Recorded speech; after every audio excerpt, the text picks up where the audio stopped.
Welcome back to the studio, part 2. Haven't really given this a name yet. Just had to take a break. I think I've been gone about maybe half hour, 45 minutes, somewhere in there. Let the ears rest. That way the groove and the process doesn't get static. It allows me to breathe a little bit in the process and kind of move forward from there. So after listening to this a little bit, we've got some EQing and some compression and just some house cleaning to do as far as marrying the sounds. And I also feel like we need to put a nice pad and potentially like a little arpeggiator or something to give it something on the top end. And after that, we might just go right into the arrangement. So it depends on how quick I can move through the process of adding a pad and finding something else I like. So let's see what we can come up with. So my goal right now is to, I think I'm gonna start with a little house cleaning because I don't want to get too many elements going and not have them dialed in too close to where I want them to be. So let me go ahead and do a little house cleaning and then see where I'm at from there.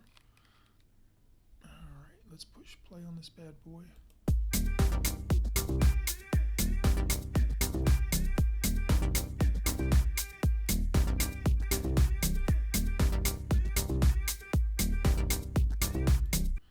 So I'm just going to audition each one individually and see if I need to adjust anything or EQ anything. Man, I love the grittiness of that. That's a really good, strong, gritty sound. I don't want to tear it up too much, but I think we do need to look at some compression and some EQ just to bring out that, take care of that low end a little bit. Because if you don't do it now, it just adds up later, and next thing you know, you're fighting it on the mastering process. So let's just dial out just a little bit of the low end, maybe somewhere around 70. Oh, you know what? I'm good with 100. We can do 100. That's good. I always like to drop off whatever's hanging out over here up on the 8 too, because really you don't hear that. So that sounds good there. Not really something we notice too much. Just cleaned it up a little bit.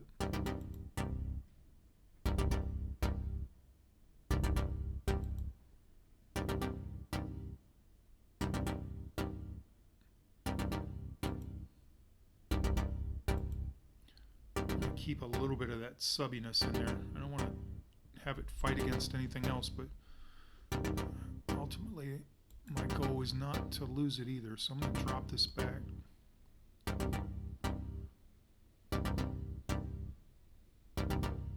think I'll go right there, 75, 77, somewhere in there. I might end up moving that around as the mix progresses, but for now that sounds good.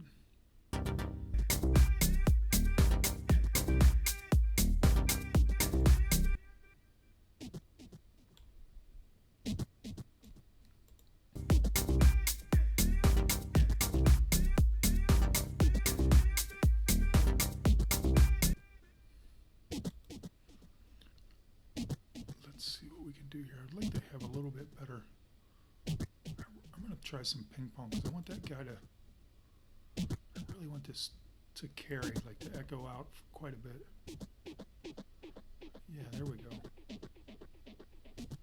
That might be good right where it's at.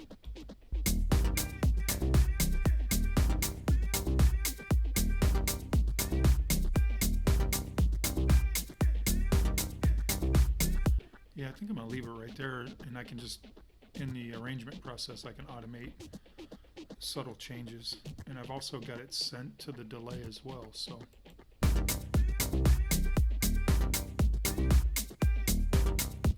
let's give that guy back here. Forgot to give him a little, add a little compression on that.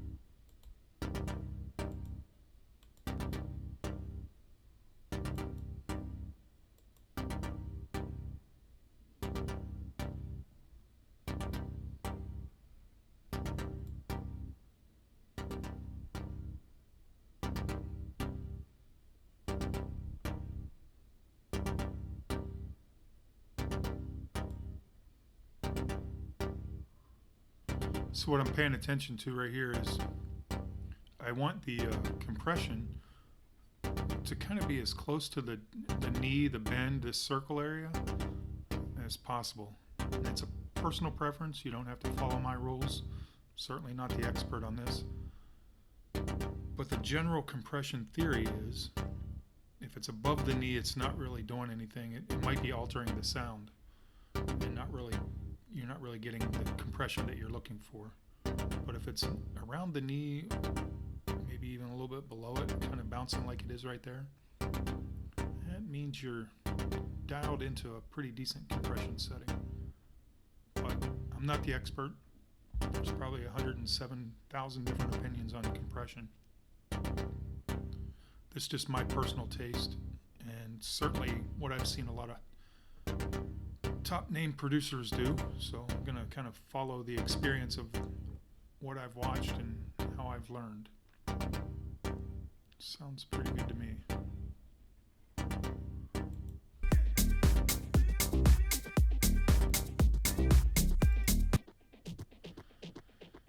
So let's get some compression on this guy. I'm thinking,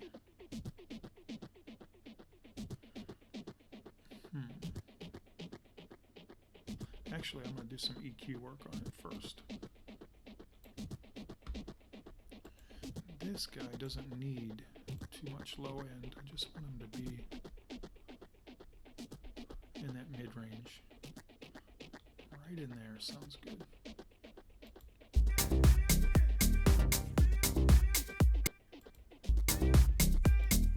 Yeah, I'm not even going to compress that. It sounds good right there.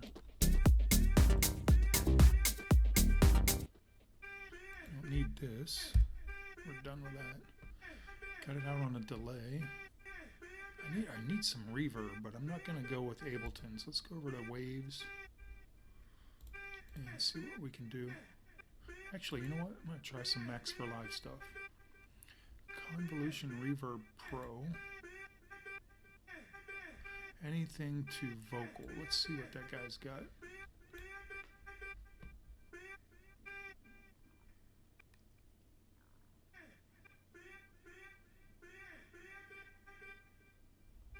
Let's audition a little bit of these.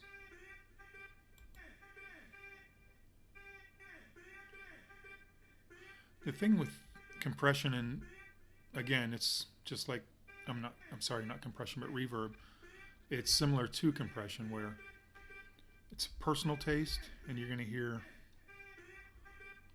probably, 1.25 million points of view on it. And I don't think any of them are right or wrong. I just think it's the source material and where you want to be with the sound. When I look at reverb, though,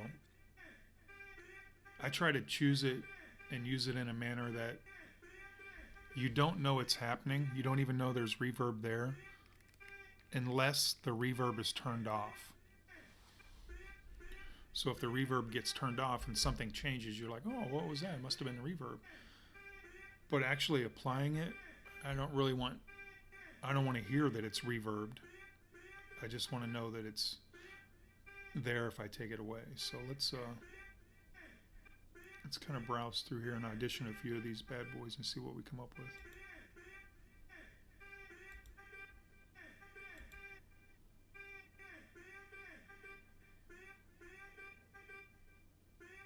Don't sound too bad right there. Push this up a little bit.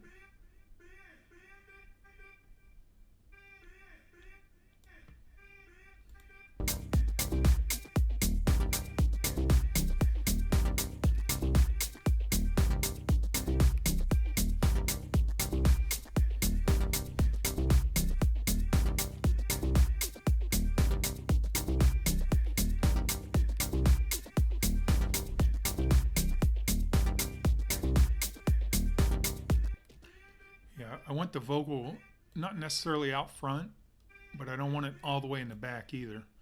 So I'm trying to find a nice balance where it's sort of living in the middle to back, but not necessarily predominantly out front.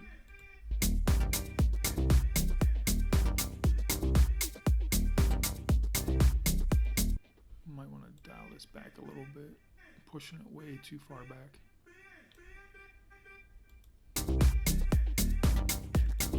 now we're in the ballpark. Let's see what the EQ has to offer for us. Yeah, I'm going to dial that down just a little bit right there. I think I'm going to actually push this guy up. Bring that one down. Give it some gain. Let's go with about an 8. See what we get.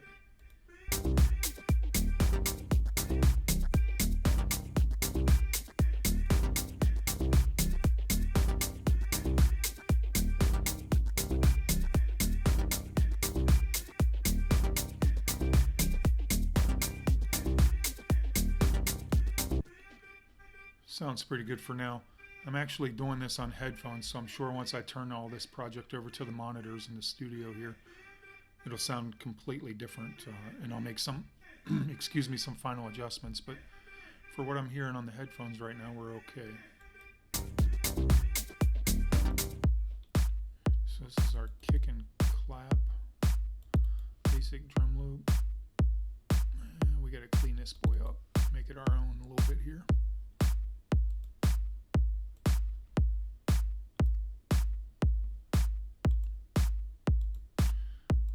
Just a little bit, somewhere around 40, 50, I guess. Let's pull this guy down here. A little bit more punchy there.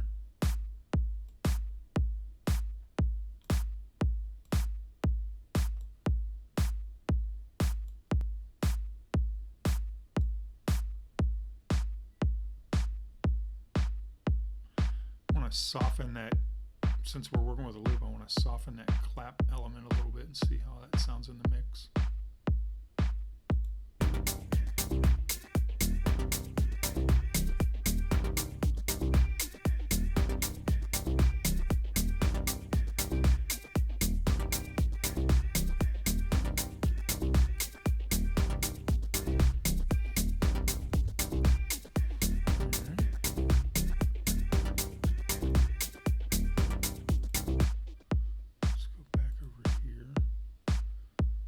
Get the Fab Filter Pro compressor on this kick. I think it'll help push a little bit of that.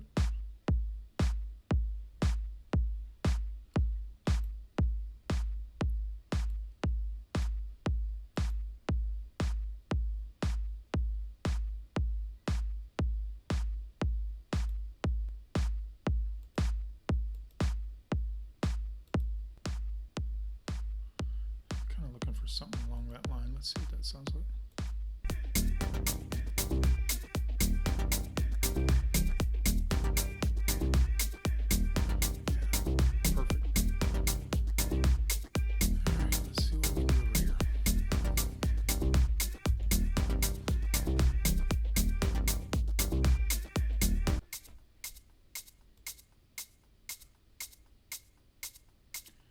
So usually with some sort of percussion along this line, we want to open them up. We kind of want to make it sound like it's really there for us. So let's go with like a delay. You know what? I can try some timeless. I don't know if it's necessarily what we need, but it might be overkill. But let's see what we come up with.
So what I'm looking at here is I've actually side-chained this against the hats channel just to give this perk its own space in the mix. And I'm giving it a really quick release. I don't want it to stay down too long. I just want it to bounce in and out. But I like giving it a little bit slower attack. The ratio's at about 3. And you can see it, the gain reduction's happening fairly quickly. And we really come down here and stepped on it pretty hard. Being that it's a hats channel, I have the flexibility to kind of get down here with it a little bit. But it's allowing that perk element to stand alone in the mix and have its own space. So side chaining doesn't always have to be against a kick. It can be against other elements as well. I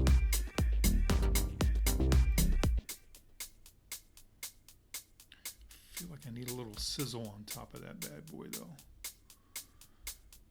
What kind of reverb can we get involved with here? Let's take a look.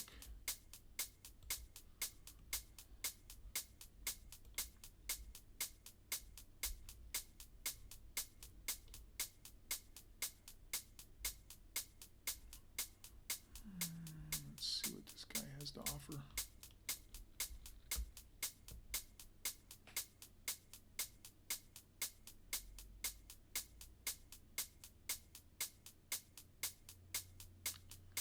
Things happen a little bit slower when you're recording or using the screen software. Let's see here. It sounds way too out of place. What do we got on presets? Echo verb, slap spread.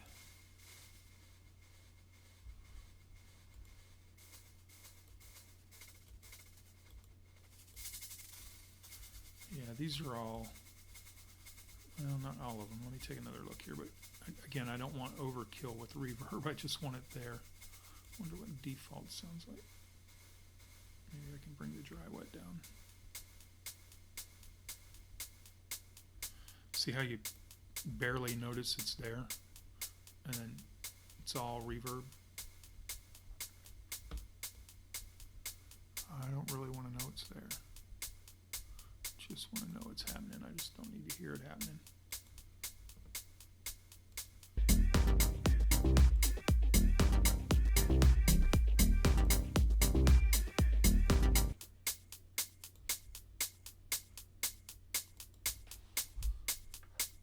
Copy that, Command C, and I'm going to drop it on the hats, Command V.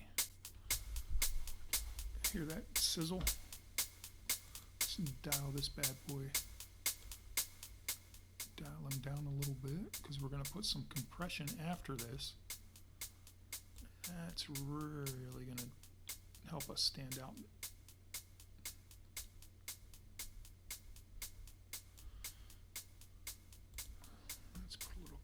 On this.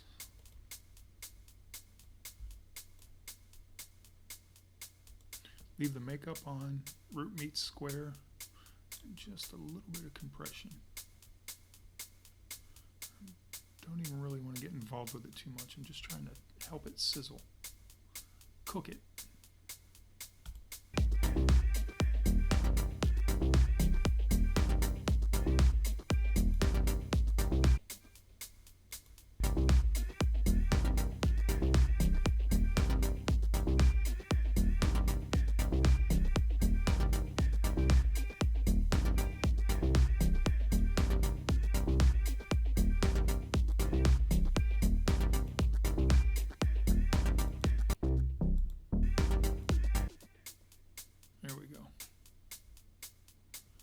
Just send it over to get a little delay in there.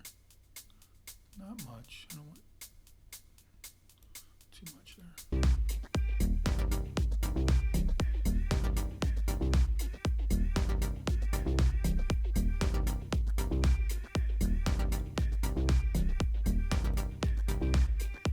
Alright, let's take a look at this bad boy here. This bass line. How can we own this?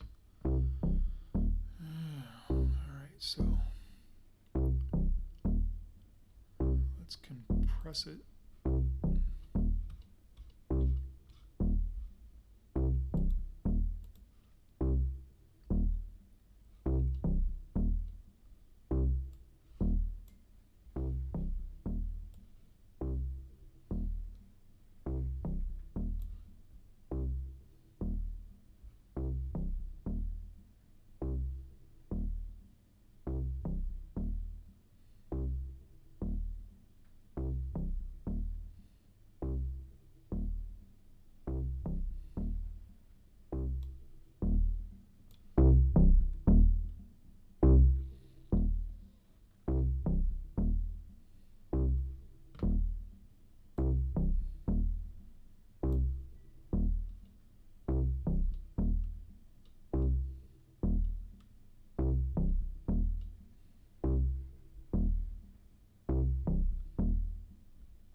That sounds pretty good right there. Now let's side chain this bad boy.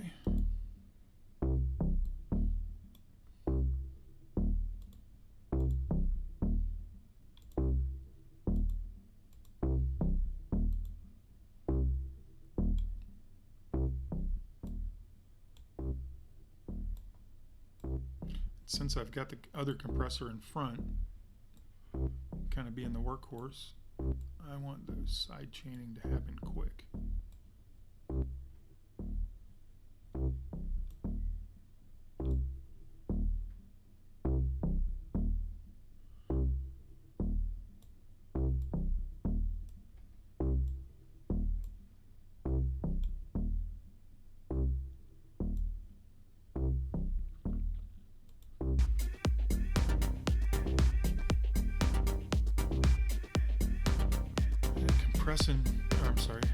That compression is taking away some of our low end, so let's bring that back for us here. Let's go get the Pro Q, bring back some of that low end that we're pulling away on the compression.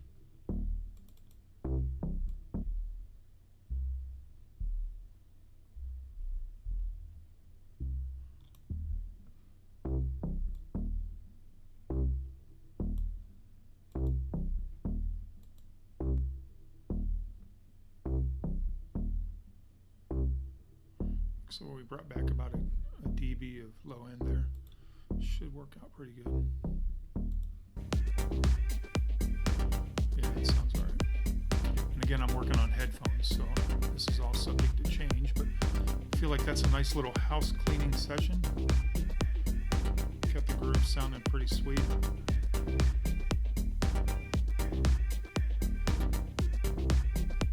Everything feels like it has a place to live.